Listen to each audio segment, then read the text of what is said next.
Okay, that's working.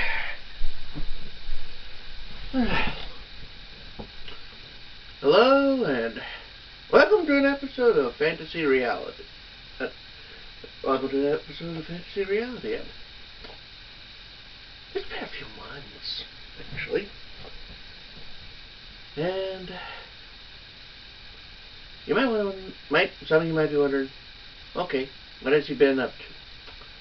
Well, 2020 was, 2020. But, well, there was ups and downs. But, surprisingly enough, there was plenty of ups.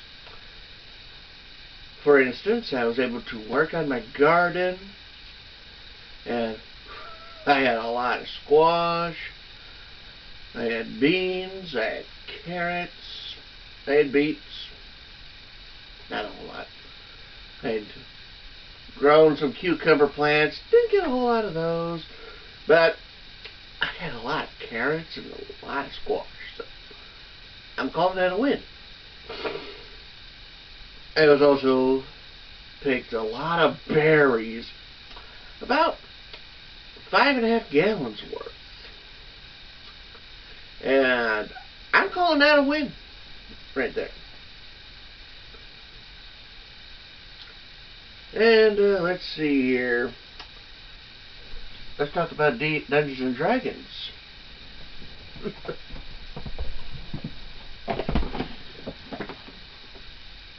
Got a bunch of these.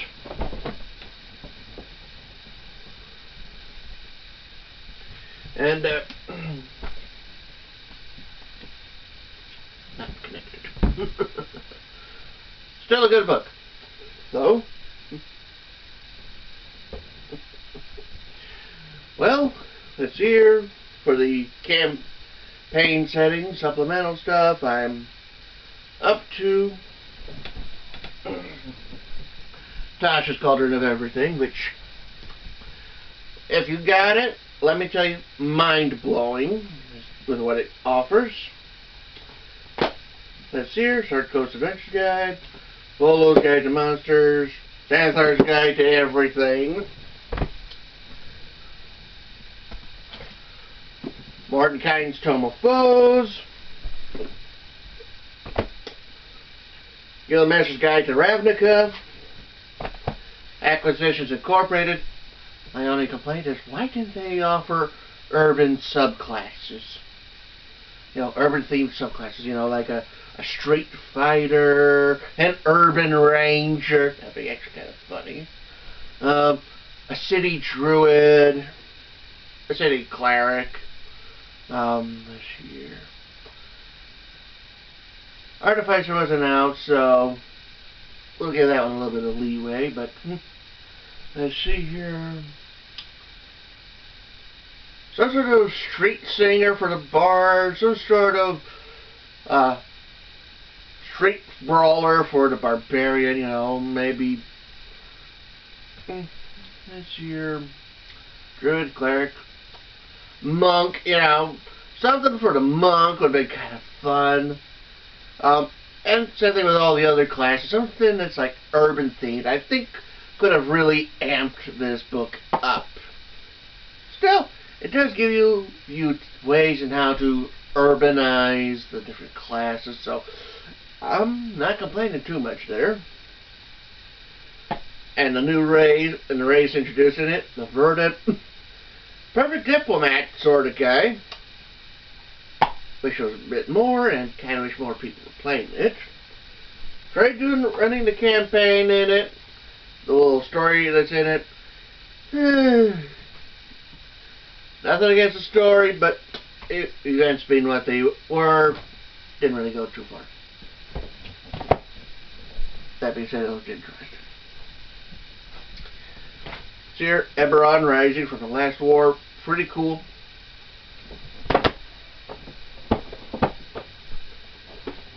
Might as well talk about this one. Starter set, Lost Knights of Phandelver. Played the adventure, loved it. But then again, you know, it's your first thing. So the Essentials kit, that's kind of cool. You know, talks a little bit about sidekicks, not as much as Tasha's, but it's a good introduction. Dungeons and Dragons versus Rick and Morty. I'll let you form your own opinion on it. But it, based on what I've read, the adventure looks ridiculously funny. The sort of thing that you and a group of friends, especially those of you who like Rick and Morty, you might get the references better than I. I don't really know Rick and Morty too well. But maybe you'll get the references to the various characters and creatures mentioned. Let's see here. Got Explorer's Guide to Wildemount. Kind of interesting. It actually publishes a turtle in a book form and a number of races from the Elemental Evil thing. Kind of useful if you don't have a PDF. If you don't use those. Although another thing I did manage to get. The Blood Hunter. Kind of cool.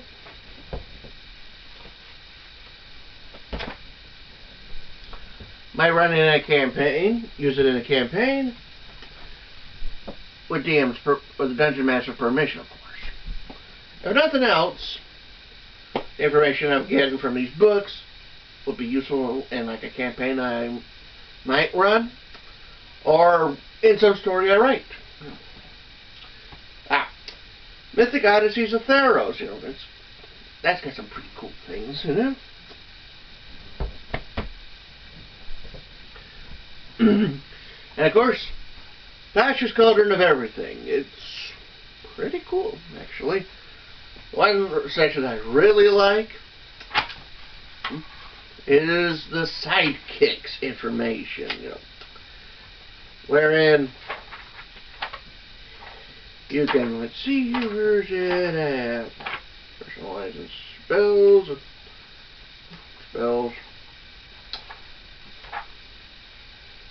Tattoos and magic items are kind of cool. The sidekicks. Basically, with the sidekicks, you take a CR 1/2 or lower creature, monster, NPC, beast, and you apply one of 3 subclasses or classes. That being the expert, which reminds me of the rogue with a touch of bard thrown in.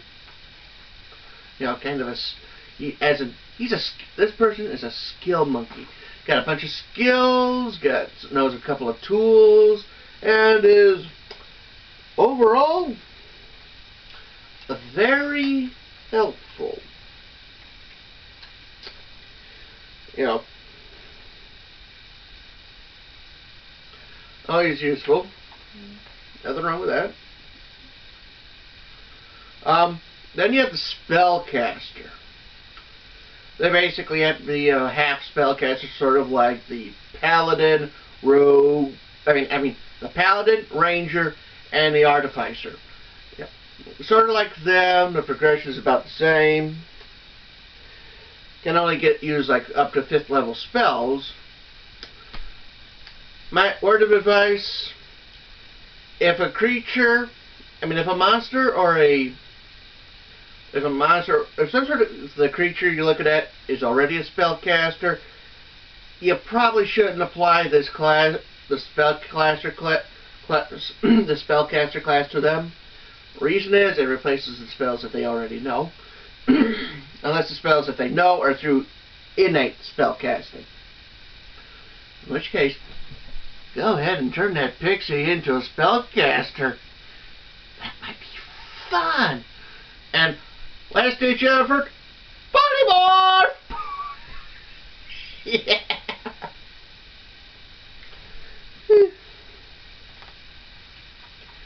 As it is, some of your spellcasters, like say the Barovian Witch from Curse of Strahd, if you use that in your campaign, I might make her an expert. On the other hand, something like the frontline medic from Ravnica, very useful cleric-y type kind of character, life domain type of character, if you need a healer. I make that guy a warrior because he's got heavy armor. I mean, he comes with full plate armor.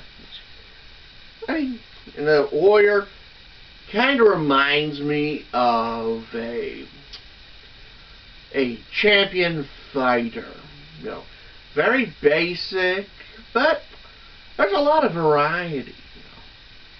I mean, you could take your war horse and you can turn it into a warrior.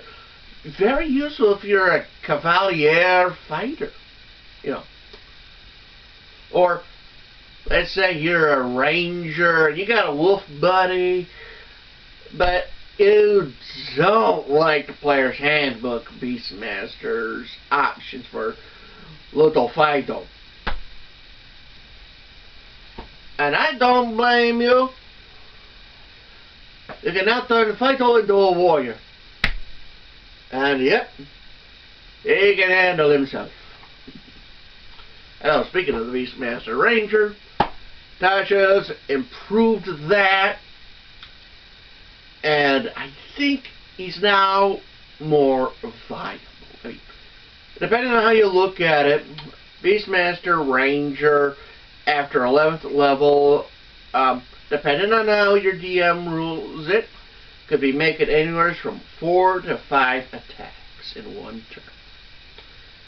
Depends on how your Dungeon Master rules it.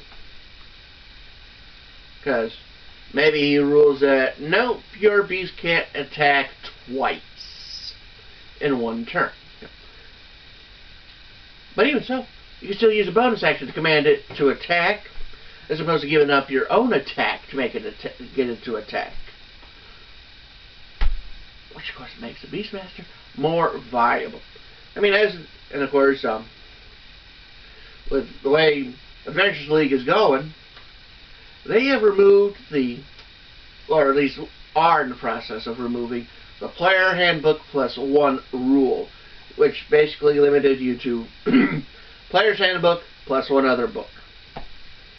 So, but now they're kind of expanding it to say, you have the player's handbook, you have Xanathar's Guide to Everything, you have Volo's Guide to Monsters, Mordecai's Tome of Foes, and Tasha's Cauldron of Everything being allowed for every player, which is kind of cool.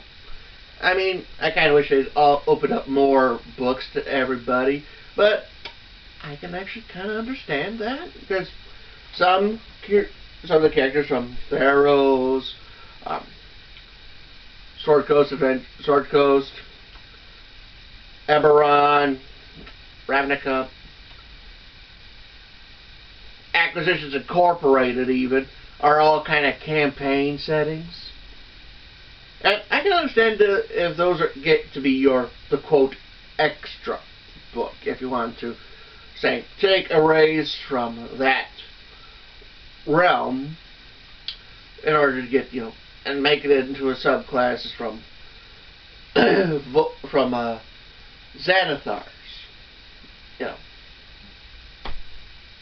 I can understand that. Well, let's see what else I got. Horde of the Dragon Queen. We could argue about the quality, but hey, it's one of the first ones. Rise of Tiamat. I mean, these two tend to come into these days do come into a book, but the place where I went to, they didn't have Tyranny of Dragons. But I'm not complaining too much. Then we have Princes of the Apocalypse.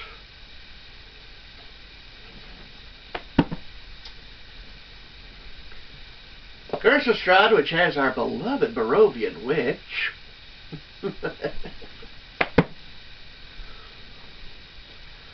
Storm King's Thunder.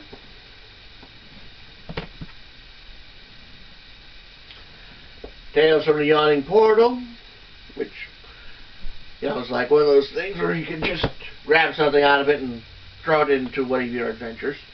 Might be useful. Tomb of Annihilation.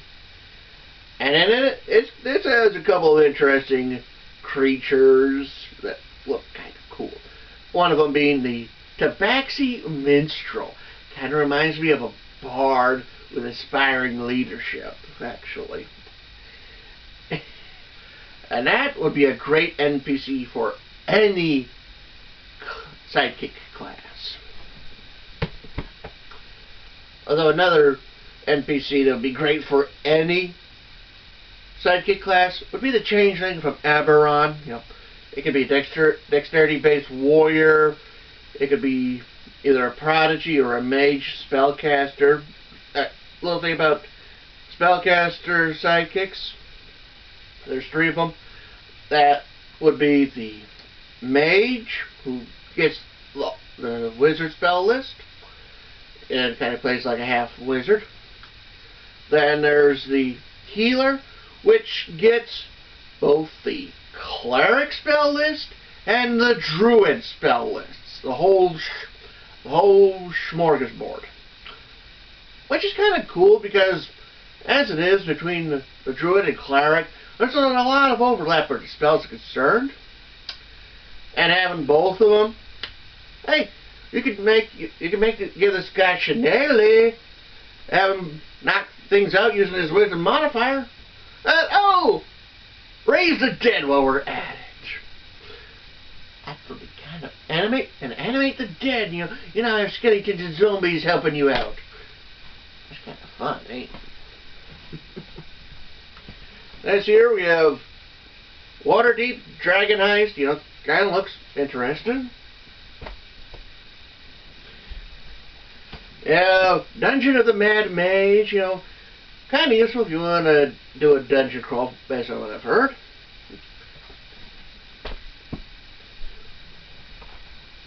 Then there's Ghosts of Saltmarsh. You know, kind of a seafaring adventure.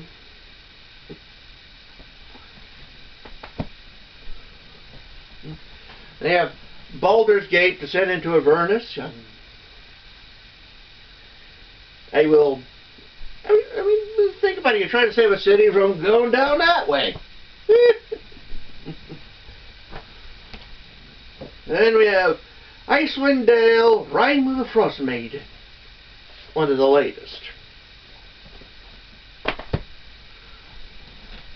To be honest, is currently, as of April 16th, there's only 4 items I'm missing. The Stranger Things starter set, the Descent into the Abyss. I mean, Out of the Abyss is one another that I don't have. Then there's Candlekeep Mysteries. I don't have that, although to be fair, it's kind of new.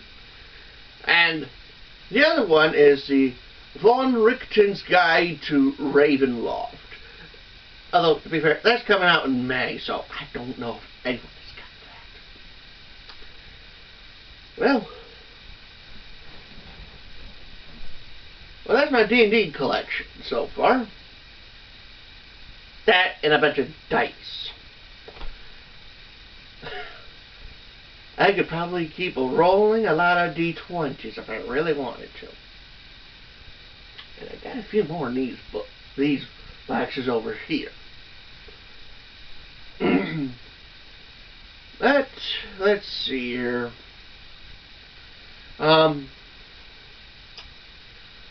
Overall, what do I plan to do with these? Well, if my D&D group ever gets together, well, I'll have plenty of material to start an adventure with. Oh, as well as material to borrow stuff used to make different races, different subclasses, coming up with some really weird race class combination.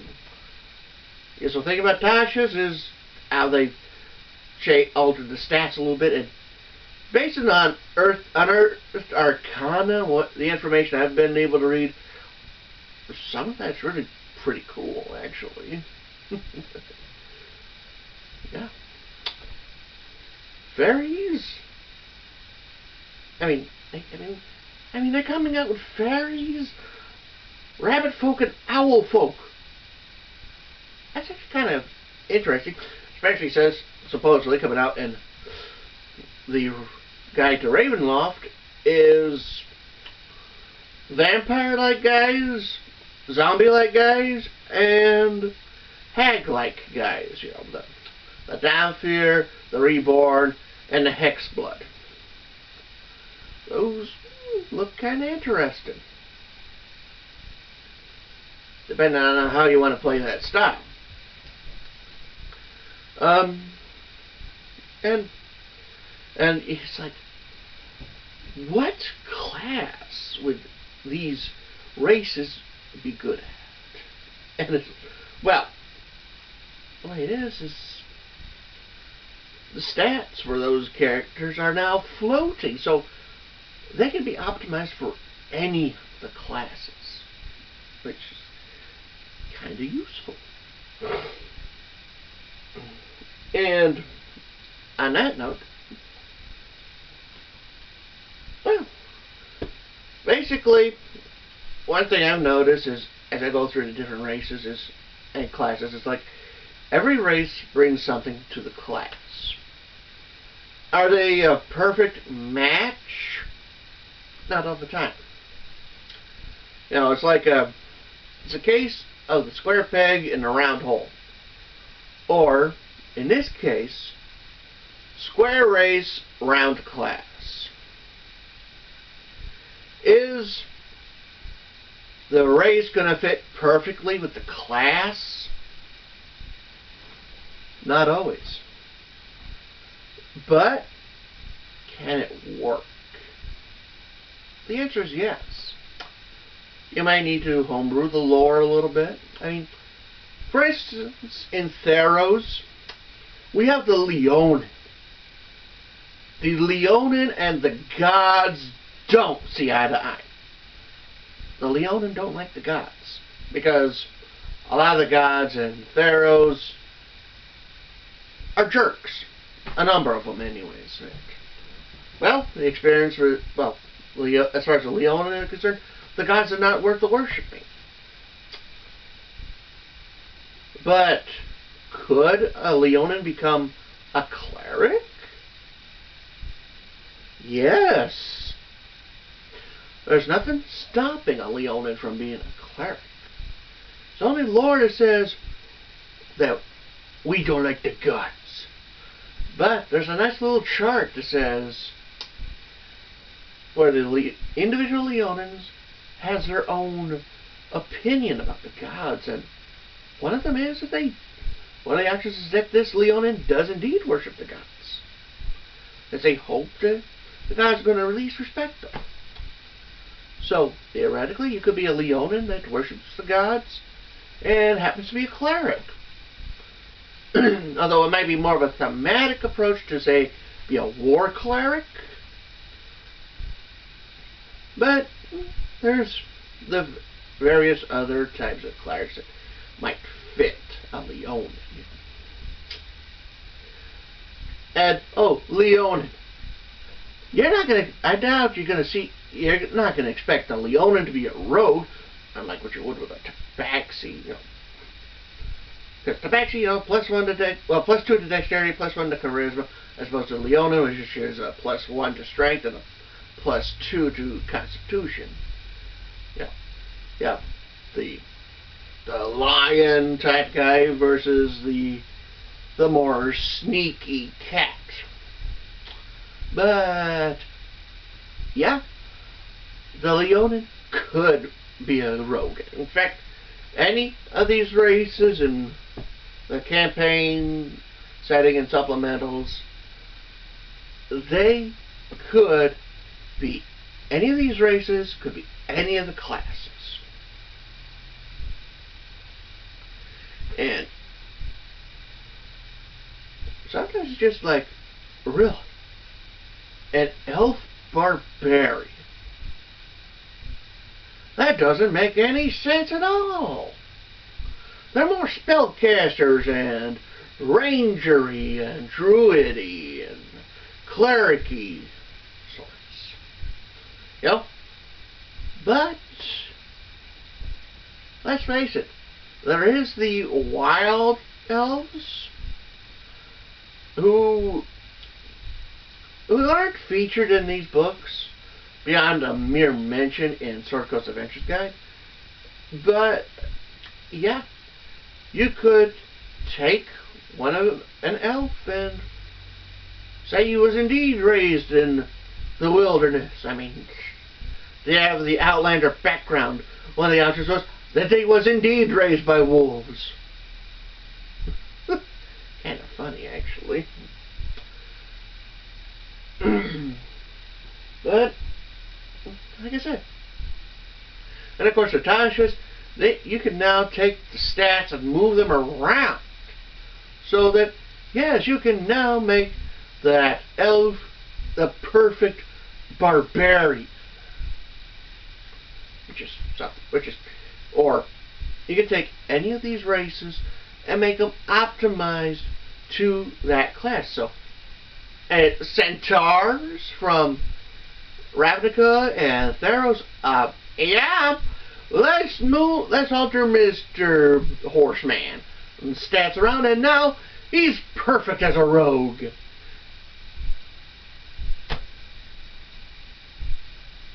I'm still hearing horse hooves walking around here or something, because I don't think a centaur would be all that stealthy. But then again, you never know. Maybe a centaur would be stealthy, especially since you can snag stealth from the class or through the background anyways. He's still gonna have a problem with stairs, though.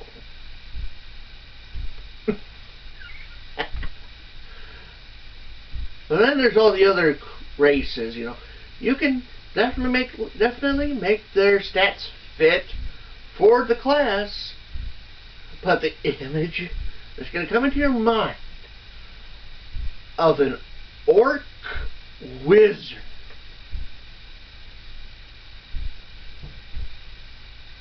you don't see that normally.